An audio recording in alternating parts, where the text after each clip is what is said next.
Good morning. Welcome back to another episode of Demand Gen Studio. As always, I am Miranda Jenkins, the Foundify, and I'm joined by Emilio Garcia. How's it going, Emilio? How are you, Miranda? Doing great. On Good. this, Good. again, we keep saying that super chill, super cold mornings, at least for Yes. Greenville, they are. Is this? It's been a handful of years since we had this very low temperature. So, Mm-hmm. but Yes. sunny. So that I think is fantastic. Sunny, cold Yeah. days are great. Mm-hmm. Yeah. Awesome. Well, today we are talking about a interesting topic for B2B, and that is how branding impacts demand in B2B.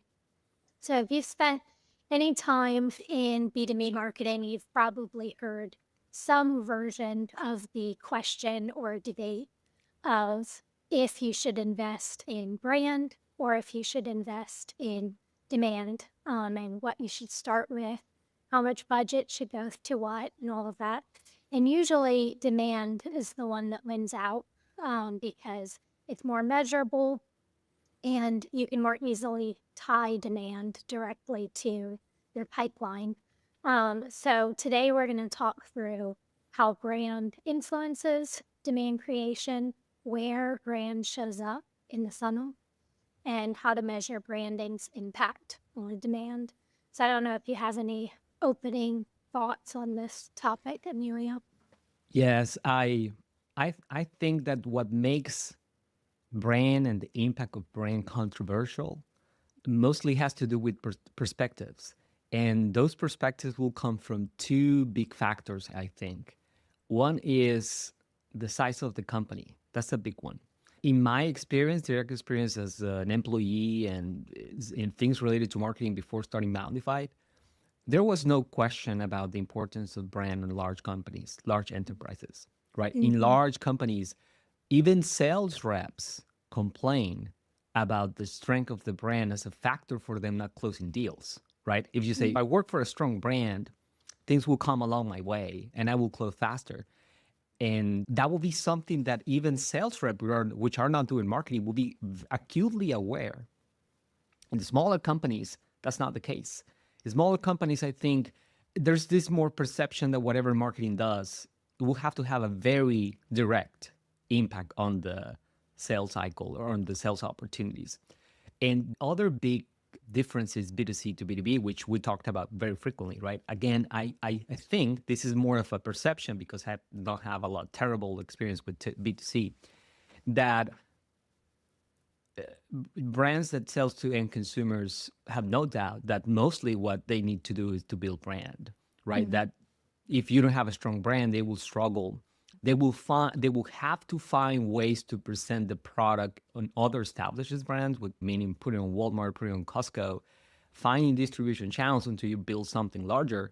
So I think in B2B, it's also, especially if it's a smaller B2B company, easier to think that the strength of the sales team is the only thing that you need to close business, right? If I just have Mm-hmm. a conversation, if I just knock on doors, if I just go to networking events, then that's more than enough. But again, right?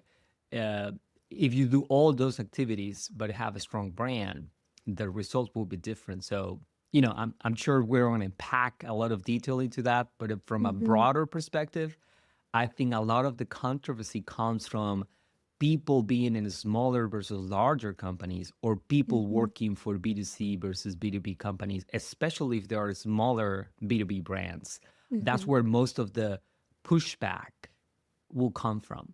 Mm-hmm. Yeah. And when we talk about having a strong brand, it's easy to kind of fall into the thinking of, or you initially think of your brand as your logo, your Yeah. colors, your fonts. But your brand is a lot more all encompassing than that. And from a buyer's perspective, your brand consists of your ads, it consists of your website, the look and feel of the website, your messaging, consistency in your sales deck from all of those other assets, your CEO's LinkedIn posts, all of that kind of is falls under a buyer's perspective of what your brand is. and leads into the impression that they have of your company. So what are your thoughts on like the definition of what brand consists of in B2B? Yeah, I love what you're saying. And I will add that at the end of the day, in the mind of the buyer, I will include into that group of assets, right? Branding assets. I will include the experience of the service of the product, right? This is the part that is very hard, that you have the luxury of having a positioning in a way of presenting the brand for a person that have never bought of your product before or service and never experienced it. Um, so you can position yourself as, high end, low end, fast, slow, high quality, whatever is your positioning or its expertise in certain area. But at the end of the day, as people start interacting with the product or services, they will have an opinion of it based on experience. Again, this is easier to see in B2C products. Like if you think about banking, for example, right? You mention a brand, and yes, in your brain it will be the logo, the positioning, the jingles, whatever. But you have specific experiences about those banks, not only directly but from others, and that's part of the perception of the brand. I will just add that it's even not only just the assets are a medium to something that will be considered an experience. To be honest, for most people, except your most loyal customers or frequent customers, the perception of the brand is just the assets and whatever you can have on positioning. But for people that have experienced the product or service already, that's also part of the branding, right? That's when you truly can say, well, yeah, you walk the talk. Hmm. Yeah. So Hmm. that kind of leads us into our next section for defining brand in a B2B context. So the first part that I wanted to discuss was brand as market perception. So, kind of what we were just touching on, that your brand's not just your logo and your color palette, but it's what the market believes about you. What is your, do you have a recommendation for listeners for kind of assessing and then building the market perception for their brand? Yeah, I will say that again, size Hmm. dictates the. I'm gonna go physics here. The inertia of that Hmm. perception, right? If you are new, if you're small, if your target market or the number of people that knows about you is small, then you can be very flexible, very Hmm. nimble. You're like a small Hmm. boat, and if you want to change how you're perceived, it's very easy to do so. It's not that costly to change your logo, to change your colors, Yeah. because while there's gonna be some inertia on it, most people will quickly um, adapt to that. And that's similar to what startups do all the time with their pivot. And their Mhm. pivoting is not only how they provide a service, but usually also they change their positioning and sometimes even change their logo and things like that. But as your brand grows larger, your company grows larger, then you start becoming Mhm. a larger boat. And for some of those companies, you're almost like a Titanic. You Yeah. really have a lot of inertia. So my recommendation there is that just because you say that you are now something different, Yeah. for most people, nothing had changed. You're Mhm. still in the same direction. And if you keep changing your positioning like all the time, you might get people confused, Yeah. right? So as you grow larger, consistency and being very mindful about the changes that you do on your positioning matters most or more. Yeah. Hmm. Yeah. It makes me think of the B2C example of Yes. Cracker Barrel's Yes. branding. And that's also a example of how you have, you definitely have influence on your brand, but ultimately you don't have full control over Correct. your brand as market perception. Because whether you wanted it that way or not, you start Mhm. building the community around it, right? It's you have more stake holders than your investors at Mm-hmm. some point. Your consumers, your employees, right? Other market participants become part of the of what's at stake. Mm-hmm. So yes, it's a big responsibility as you grow larger. Mm-hmm. Yeah. All right. So then the second definition is brand as category positioning in B2B. Brand is also about where you live in your buyer's mind and what category you own and what problem your buyers know you for being able to solve. And that kind of makes me think of the example we've used in previous episodes of being a part of your buyer's solution set when they first think in their mind of the lists of brands that they know can solve that specific problem. They're looking to buy a car, the first five brands they think of to solve that problem. What are your thoughts for branding as category positioning? I think that's a fascinating topic out of itself because Mm-hmm. there are at least two forces competing there, I believe. One is there's this very natural tendency of companies to look at their peers, just like we do with humans, and saying, to what tribe do I belong to? Yeah. To what group do I belong? How can I Mm-hmm. position myself against others independent of my buyers? Am I a restaurant? Am I a power tool? You want to find a category? Am I an investing product or a consulting service?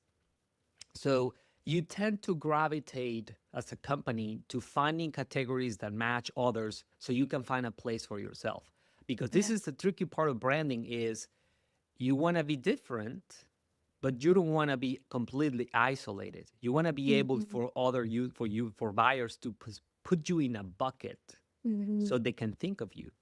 There's this strong need to find categories that you belong to, but at the same time, this is the part that is tricky, is that from the buyer's perspective, especially for a buyer that is not as knowledgeable of the industry that you work on, they will not think of you in terms of the category that you belong to, but rather on the kind of problems you solve.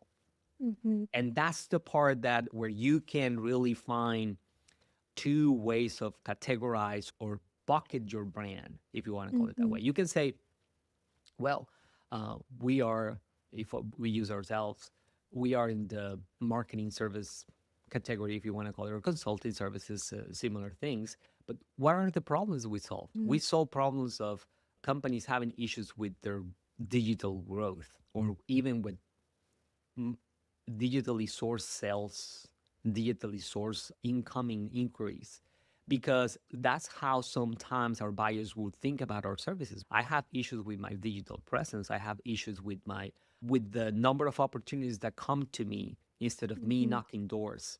They do not necessarily think, oh, and that's a demand generation agency, because demand generation is more of something that we position ourselves to differentiate for the many, many, many marketing services firms that are out there. Um, Mm-hmm. and we are the ones that are consistently building up what that category means. It not only applied to marketing, of course, applies to everything else. So I will say that you want to be mindful. That will be kind of like the thought here, that you make sure that you understand your category for against peers. How will you put Mm-hmm. yourself on directories, classifications, and all that? But don't forget that your consumers, your buyers, do not necessarily think of you in those terms, right? Mm-hmm. They might be thinking of you in different terms or even confuse you with order categories, even when they are pretty much the same. Something that is happening right now very, very clearly is that maybe for not sophisticated buyers, answers from Google are not different from answers from ChatGPT, even Yeah. when they clearly are different things, right? Mm-hmm. Clearly, at least the traditional off service of you will classify as a search engine, and you will classify something like an answer from something like ChatGPT as an answer engine or an LLM or AI chat. But for some users, they don't see a lot of difference because they're not aware of the differences on the technology, right? If I see Google giving me answers, I see Mm-hmm. ChatGPT answer as well. They might not even have a name for the category. They will just in their minds will lump together Google and Bing and Claude and Perplexity into Mm-hmm. one big thing that is where I can get answers or I can Mm-hmm. get recommendations or access to the web. So I think that's important, right? That you're always mindful of what is the category that your buyer puts you in, which Yeah. will be you typically will be surprised is very different from how you define yourself. Yeah. All right. And then last is branding for trust and risk reduction. So a strong brand can really help reduce the perceived risk from buyers in B2B. Some examples of this are see when you have the customer logos on your website of people that you've helped. It gives that um, trust that if those companies chose you as a solution, then I can choose you as well. What are your thoughts for using your branding for risk reduction in B2B? Yeah, I'll say that I might be lying here because I don't. It will be fascinating to go to the roots of how branding got Mm-hmm. created in the first place. But Yeah. if I have to put a bet on it, I'm sure it has deeply roots on trust. Mm-hmm. Because if you think about it, if you think about before brands, right, you will work with an individual or with a company, with an organization, and you have a ton of risks, right? Mm-hmm. Is first, can I trust this person that is going to do a great work? And if I work with this person again, can they do it again at the same level? Mm-hmm. And if I engage with someone that is part of the group, how do I know that I'm really dealing with a member of the group rather than someone that is impersonating this group? Or so imagine a blacksmith or a proto bank, a lender, Mm-hmm. right? And it's giving you this piece of paper that says this many pieces of gold can be exchanged at any other place. How do you trust that person? Right. Mm-hmm. So I think branding came along as a way of putting together trust on someone on something that is not just one person. That's what I'm trying to say, right? A brand represents a bucket or container where you can put trust, reputation on something else than an individual. Because Mm-hmm. even that gray blacksmith or craftsman, if he pass along his craft to his son or daughter, Mm-hmm. it might not be the same. And Mm-hmm. so companies have always done this that, well, the way that we guarantee that repeatability is that we create processes, we standardize, we create a common experience. So you go to a McDonald's in Greenville, South Carolina, and you go to another one in Peru, and while it will not be the same, you have a pretty good expectation of what you can get Mm-hmm. because the brand holds this idea that it doesn't matter what McDonald's you visit on the world, it's going to be around a specific kind of product and it will have a specific experience. And I Mm-hmm. think that's the main goal of a brand. All those assets, what they're trying to do is accumulate trust, accumulate reputation, good or bad, so you can leverage it.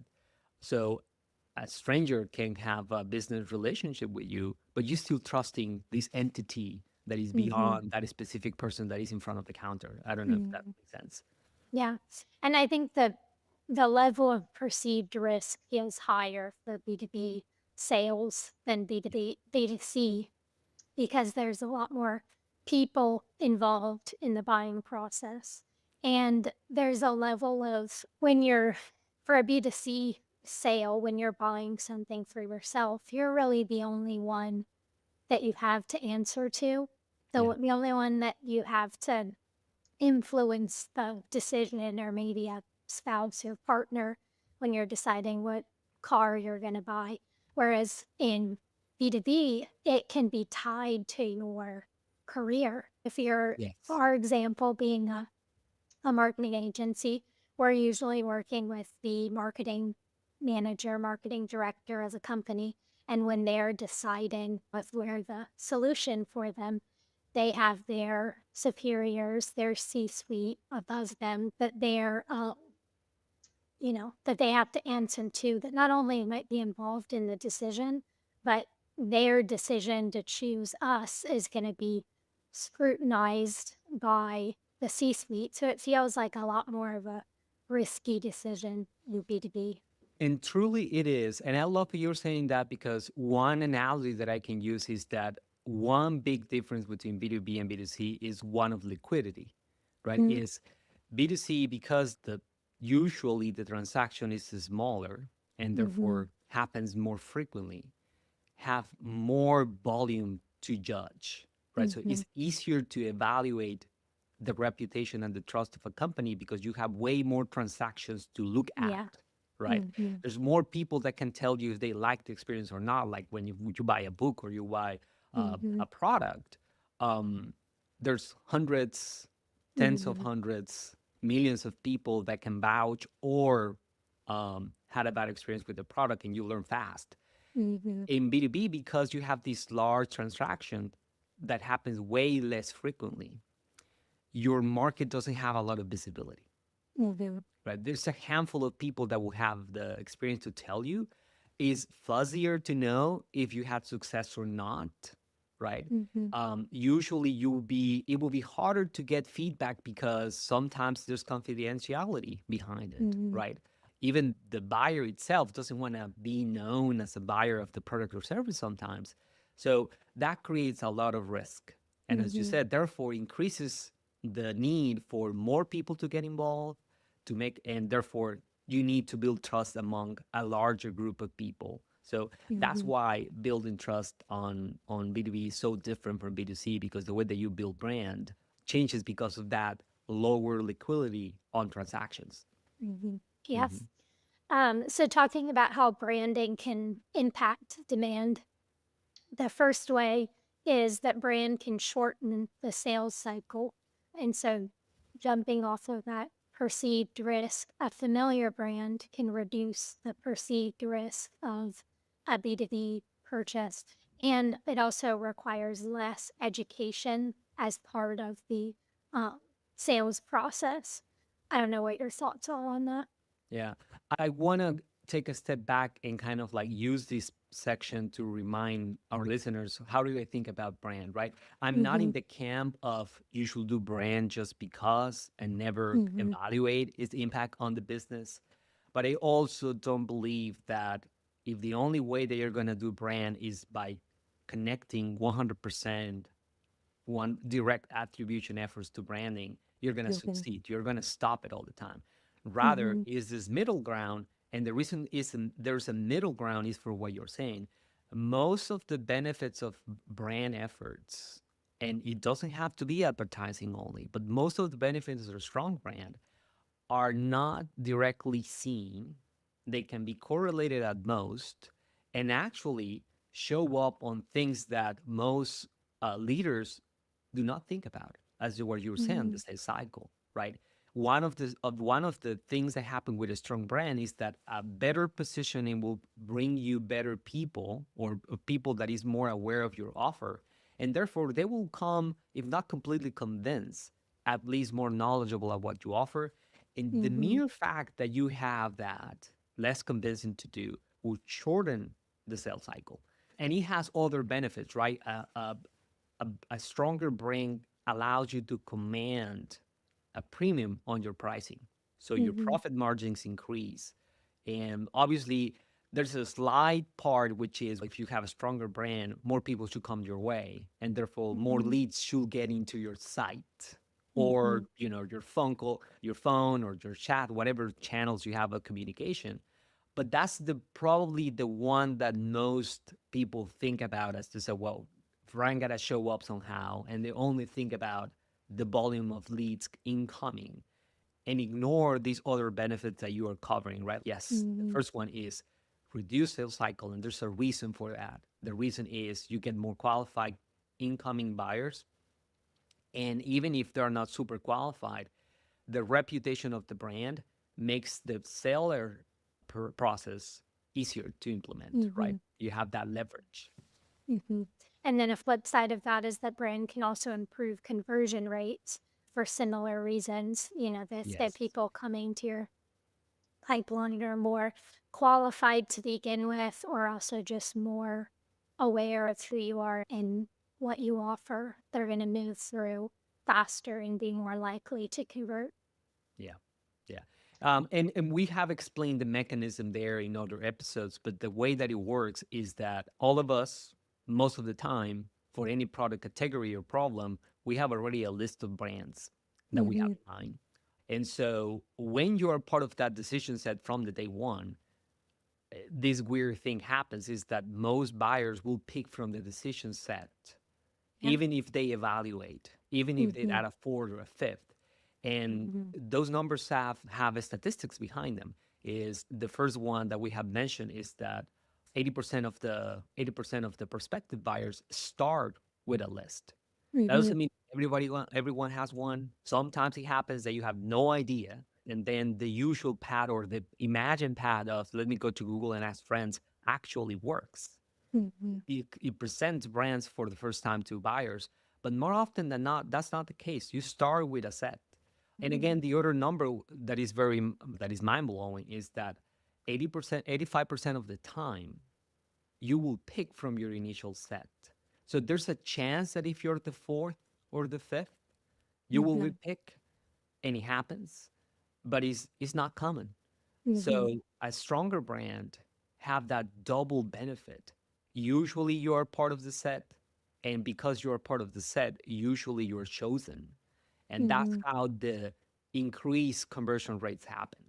Mm-hmm. So thinking about how ways to measure the impact of brand on demand. It's not as clear of a attribution as demand generation is. The first metric that I think of is pipeline velocity. Yeah. If your brand is having an impact on how quickly the deals are moving through the stages as your brand becomes more familiar. Are there any other metrics that you recommend kind of assessing to see the if there's improvement when you start brand efforts? Yes. I think again here the important distinctions for leaders and the head of marketing, the head of sales, is that you want to have a metric that is more about alignment than actually compensation or Mhm, recognition, right? So mhm, something like pipeline, I love as an alignment measure or mhm. measurement or KPI, but clearly the one that manages these sales. Yeah. I wouldn't go and say that marketing should be evaluated 100% just on the strength of the pipeline because Mm, it's very fuzzy at that moment, right? There's so many mhm, other factors that contribute to that, but definitely should be something that is like a north star for both teams on as a measurement. But as you get closer to what marketing actually can influence, mhm, the first one that I believe will belong to marketing is still a correlation, but at least it feels like it's yours, is the volume of incoming inquiries mm, due to the brand, right? That's a strong indication. If that number is increasing, mm, again, here is a correlation. You will struggle a lot if you want to get attribution directly for that. But it's something that if you have a baseline, you start some efforts, you can tie on time to that, right? mhm, And now, if you want to keep going back and kind of like getting closer and closer to leading indicators, not lagging indicators, not mhm, outcome indicators, but some that will have a stronger attribution or a better signal to effort, then you can start thinking about brand search. That's a fantastic mhm, one, right? If there's a lot of people searching for your brand, that's great. And as you go back and back, you go to the sources, right? If my branding efforts are happening in the digital world, then I should have signals in the digital world. If I'm in mhm, social media, I should have more followers, more engagement, more conversations about me. You can even judge the sentiment of them, right? Because it can be mhm, positive or negative. If you're doing efforts on search engines or answer engines, then you should be mentioned more, cited more. And again, there's a sentiment to it, right? It can be positive, it can be negative. And I imagine that there's a similar to in real, you know, in the real world kind of efforts, right? You can evaluate that, asking people, having surveys. So that will give you the one that is the closest mhm, to the source, but is the one that has the least business impact. And as you get mhm, closer to business impact, just be mindful that then you will have at best correlations, and there will be way many other variables that will be contributing to that. And it doesn't mean that you shouldn't have them, but they should be seen more as alignment KPIs rather than core KPIs for the marketing department, I believe. Mhm. Mm. Awesome. All right. Well, I hope that episode was helpful for all of you. Any last takeaways from you, Amelia? As we said in other episodes, experimentation, right? Mm-hmm. Uh, Great thing about all the things that we say nowadays, something that digital has enabled that it was possible before it, but it was very hard to do and super easy Mm-hmm. to do in digital, is you can experiment, you can contest, you can defy whatever I'm saying right now, and actually just do Mm-hmm. it for your company, right? Mm-hmm. Try some branding efforts, try some awareness campaigns, measure them, and see the difference. And you don't have to commit super large budgets to it. You can carve from your more performance sales activation activities if you are having success with those, and you should, the goodwill to Mm-hmm. say, can I try this other thing and see what happens? And you will be surprised by the results. Obviously, you can also go the route of look at these other companies, larger companies that have a strong brand, and just compare Mm-hmm. things. I love to do this. You have heard me saying to clients, go to LinkedIn or any other social media platform where you're allowed to put your competitors, your perceived competitors, and look at the largest ones and look at the level of activity that they do. And probably you do as much, but because Mm-hmm. they have a larger follower base, they will have way more engagement than you. So size brings benefits. And Mm-hmm. so if you think about it, is how can I have that level of engagement? Well, you have to be that big. And that Mm-hmm. starts by being present with more people, and that's branding, getting people to know you. So mhm. Awesome. All right. Until next time, we'll talk to you guys later. It's Thanks. been a pleasure. Bye. Bye.